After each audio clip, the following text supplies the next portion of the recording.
Okay, good morning, my dear students. After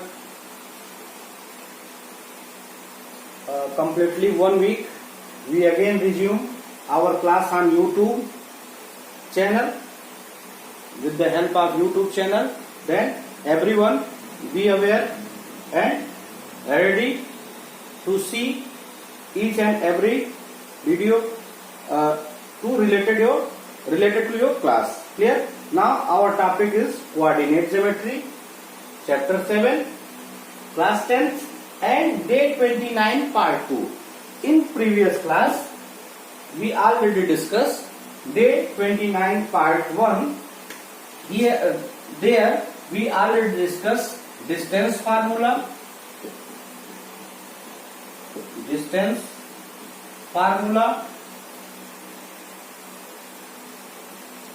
It means if here A and another point B and the coordinate of A is x1, y1 and the B is x2, y2, then if you want to find the distance between A and B, then here you can write AB.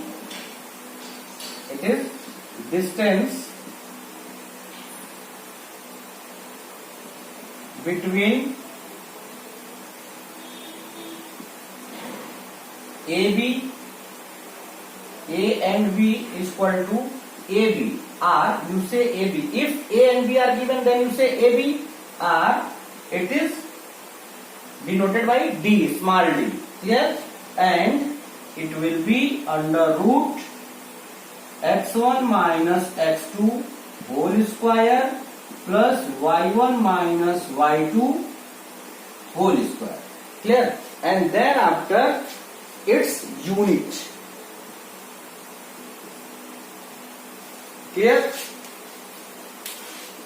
Because in the coordinate system there is not given meter, centimeter. Clear? Then here you can mention in your answer, you can mention unit.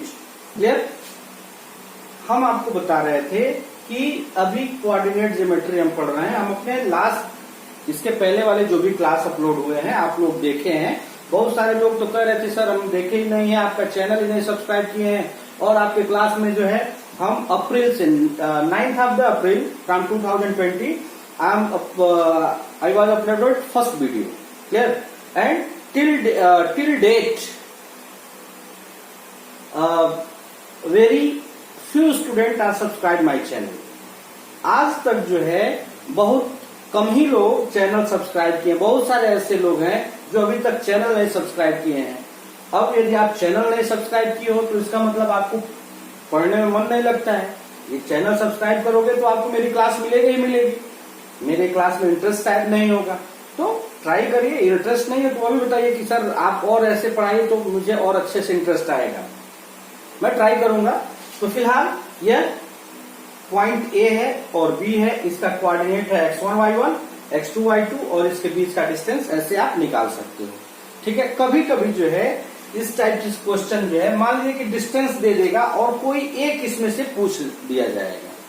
ठीक है. जैसे मान लीजिए यहाँ आपको क्या दिया है x1, तो मान लीजिए x1 अननोन हो जाएगा, बाकी यह सब वैल्यू दिया रहेगा और डिस्टेंस भी दिया रहेगा, d की वैल्यू भी दिया रहेगा. तो आप इसी फार्मूले के हेल्प से यह x1 की वैल्यू फाइंड कर सकते हो. बाकी इसमें एक क्वेश्चन हमेशा पूछा गया है बोर्ड में कि distance from the origin. What is the distance from the origin of any given point.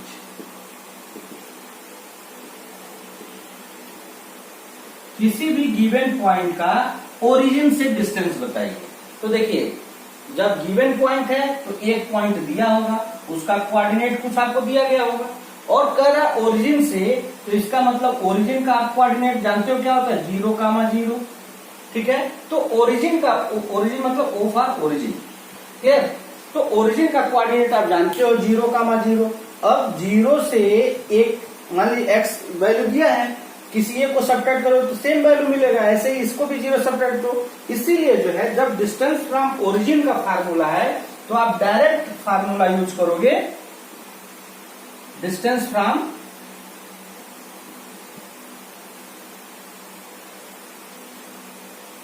Origin of point X Y, P X Y, मतलब एक पॉइंट P है जिसका कोऑर्डिनेट x और y है, इसका डिस्टेंस ओरिजिन से बताना है। तो इसको आप लिखोगे, अब ओरिजिन मतलब O है तो आप OP भी लिख सकते हो, R यहां D लिखोगे, under root X square plus Y square. ठीक है, जैसे अभी कल मैं एक क्वेश्चन पूछा था कि एक पॉइंट जिसका कोऑर्डिनेट 2 और 2 है, उसका 2 और -2 है। If we have a point whose coordinate is 2 and -2, then what is the distance of this point from origin? इस पॉइंट का ओरिजिन से डिस्टेंस क्या होगा? तो एक बच्चे ने बताया भी मुझे, तो आप क्या करोगे, सीधे कुछ लिखना नहीं है, सीधे ये आपका x और y है, तो ये 2 का स्क्वायर प्लस 2 का -2 का स्क्वायर। ठीक है, तो 2 का स्क्वायर मीन्स 4 और -2 का स्क्वायर भी प्लस माइनस का स्क्वायर होता है प्लस हो जाता है, यह भी हो गया प्लस, और यह हो गया आपका 8 अंडर रूट। ठीक है, तो आप लिखोगे अंडर रूट 8 यूनिट। ठीक, या आप इसको चाहो तो और ब्रेक कर सकते हो, कैसे करोगे, 2 अंडर रूट 2 यूनिट। तो इस तरीके से आपको डिस्टेंस फार्मूला से रिलेटेड क्वेश्चन दिया गया है जो हम पहले पढ़ चुके हैं। ठीक है, अब डिस्टेंस फार्मूला से हमेशा इस टाइप से एक क्वेश्चन जरूर पूछता है। ठीक है, या यह पूछ देगा कि यह दोनों आपस में इक्वल है तो बताइए। ठीक है, या इसमें क्वेश्चन और देना होगा तो क्या पूछेगा, जैसे मान लीजिए यह रहेगा, यह A B C और यह D, इस सभी के कोऑर्डिनेट्स दिए गए रहेंगे। ठीक है, और आपसे पूछेगा कि आप बताइए कि यह कौन सा फिगर है, इस फिगर का नाम बताइए। ठीक है, तो अब सभी को निकालोगे आप, इसके साथ ही साथ इसलिए कि आप जब सबका निकालोगे तो मान लीजिए इस टाइप से कुछ आएगा, तो जब क्वाड्रिलेटरल बन जाएगा मतलब, तो अब क्वाड्रिलेटरल बनेगा तो आप जानते हो कि क्वाड्रिलेटरल में क्या क्या होता है, रेक्टेंगल होता है, उसके बाद से स्क्वायर होता है, उसके बाद से रोम्बस होता है, उसके बाद से पैरेललोग्राम होता है, अब ट्राइपीजियम होता है। ठीक है, तो अब मान लीजिए कि इसके अपोजिट साइड आपस में इक्वल हो गए, AB और CD आपस में इक्वल हो गया, AD और BC आपस में इक्वल हो गया। ठीक है, तो वह रेक्टेंगल होने के साथ साथ पैरेललोग्राम भी हो सकता है, क्योंकि आप जानते हो कि अपोजिट साइड रेक्टेंगल का भी इक्वल होता है और पैरेललोग्राम का होता है। तो अब कौन सा होगा, सही क्या होगा, तो इसके लिए आप क्या करोगे कि इसके डायगोनल लेंथ भी निकालोगे। ठीक है, तो अब इसके डायगोनल लेंथ आपस में इक्वल है तो रेक्टेंगल, और डायगोनल लेंथ आपस में इक्वल नहीं है तो पैरेललोग्राम। ठीक ऐसे ही मान लीजिए आप निकालते हो और यह ABCD सब आपस में, मतलब सभी आपस में इक्वल हो जाते हैं, तो जब सब आपस में इक्वल हो जाएगा तो यह क्या हो जाएगा, या तो स्क्वायर होगा या तो रोम्बस होगा। अब स्क्वायर और रोम्बस में से कौन होगा, तो स्क्वायर और रोम्बस में से यदि आपको चेक करना है कौन होगा, तो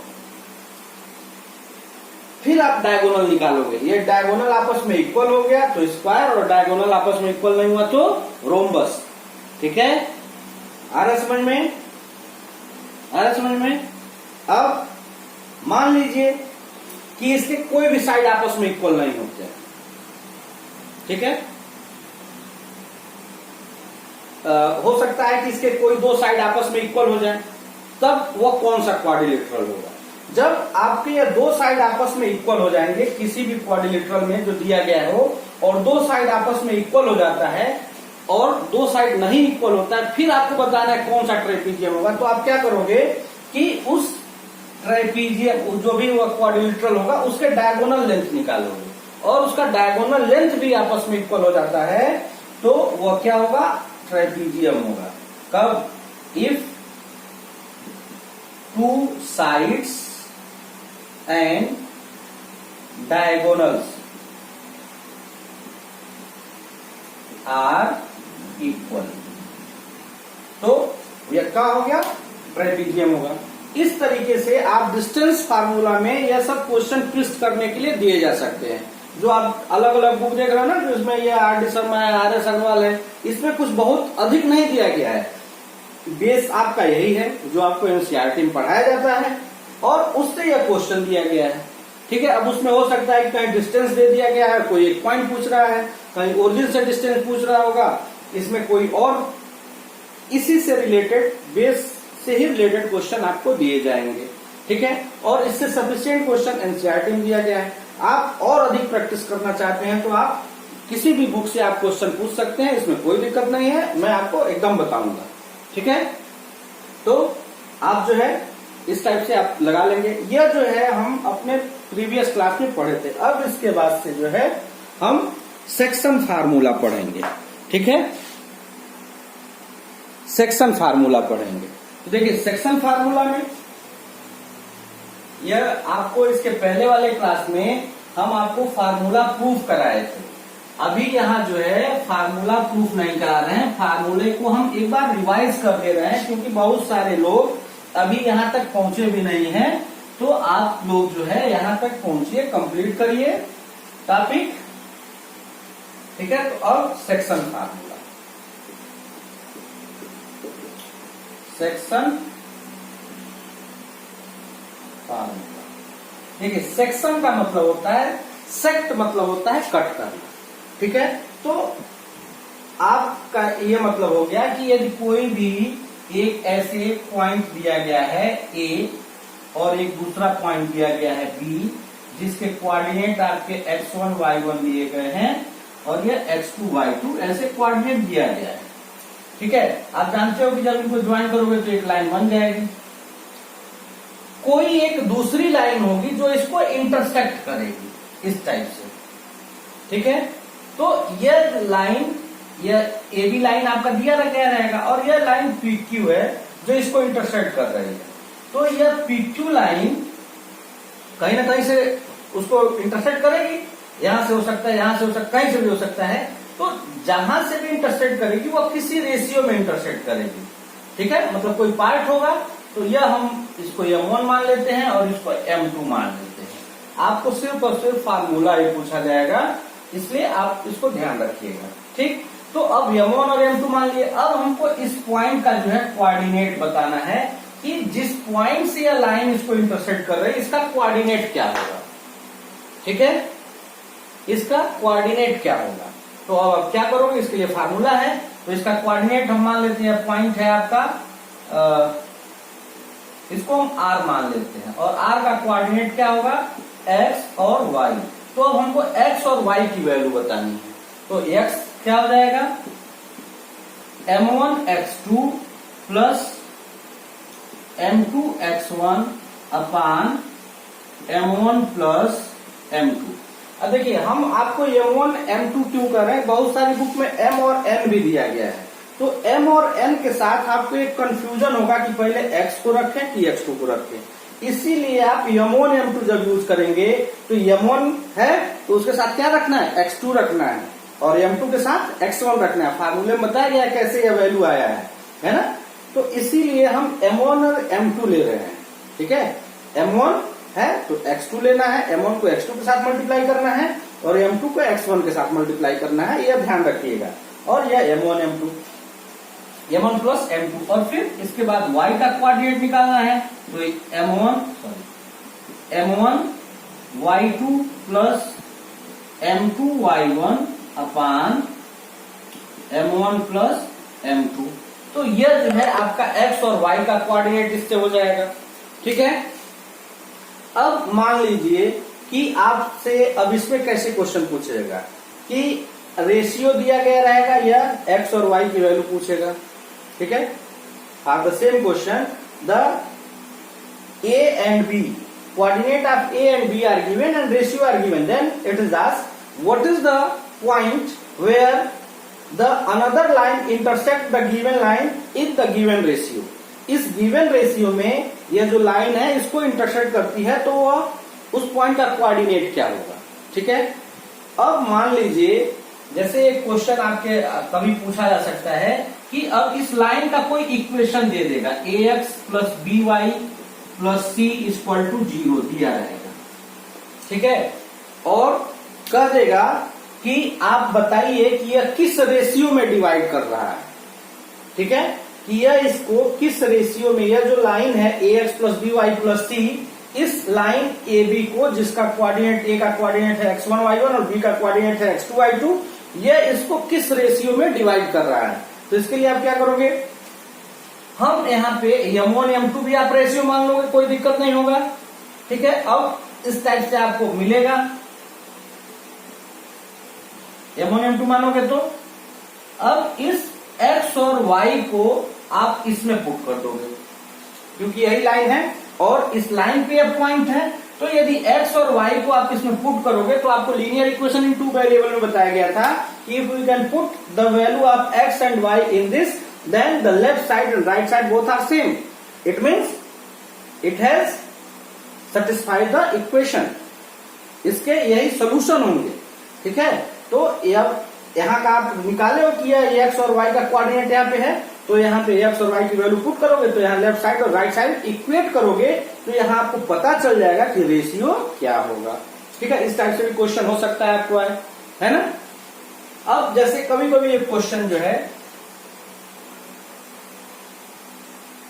एक क्वेश्चन इस टाइप से, यहाँ A and B and a point C is here and it is given AC upon AB is given here. AC upon AB is given here and the coordinate of A is x1 y1 and coordinate of B is x2 y2. Then here in AC upon AB it is not M1 and M2। ये जो AC और AB है यह M1 और M2 नहीं है, ध्यान दीजिएगा, AB पूरी लाइन है। ठीक है, इस टाइप से क्वेश्चन होगा इसी में, क्वेश्चन नंबर 8 एक्सरसाइज 7.2।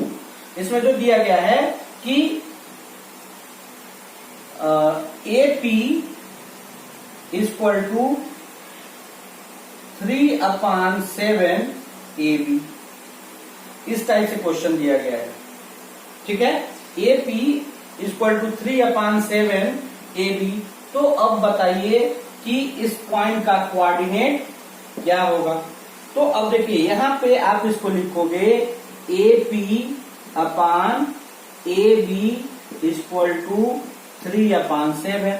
अब यह AP हो गया यहाँ 3, जब इसका आप कंपेयर करोगे, आपको इसके पहले वाले क्लास में बताया होंगे सब लोग, तो AB इक्वल टू हो गया 7। अब AB कैसे लिखा जाएगा, AB इक्वल टू 7, AB का दो पार्ट है ना, एक A से P तक, AB is written AP plus PB। ठीक है, तो यह हो गया AB आपका कितना 7, AP 3 और PB हमको नहीं पता है, तो PB यहां से आप निकाल लोगे, आपका कितना हो गया 7 - 3 इक्वल टू 4। तो अब इधर 3 हो गया और इधर 4 हो गया, तो अब आपका यहाँ M1 और M2 अब मिला है, तो यह M1 और यह M2। अब इस फार्मूले को यूज करके आप इसका कोऑर्डिनेट निकाल सकते हो। तो क्वेश्चन पढ़ते वक्त ध्यान दीजिएगा कि कहीं पूरी लाइन के लिए तो नहीं दिया गया है। ठीक है, इस टाइप से आप सेक्शन फार्मूला में जो भी डाउट होगा, किसी भी बुक से कोई भी डाउट होगा तो आप मेरे से पूछ सकते हैं। ठीक है, अब इसके बाद से हमको आज पढ़ना है सेक्शन फार्मूला। में कोई भी डाउट हो तो आप मेरे से पूछ सकते हैं। ठीक है, आपको डाउट क्लियर किया जाएगा।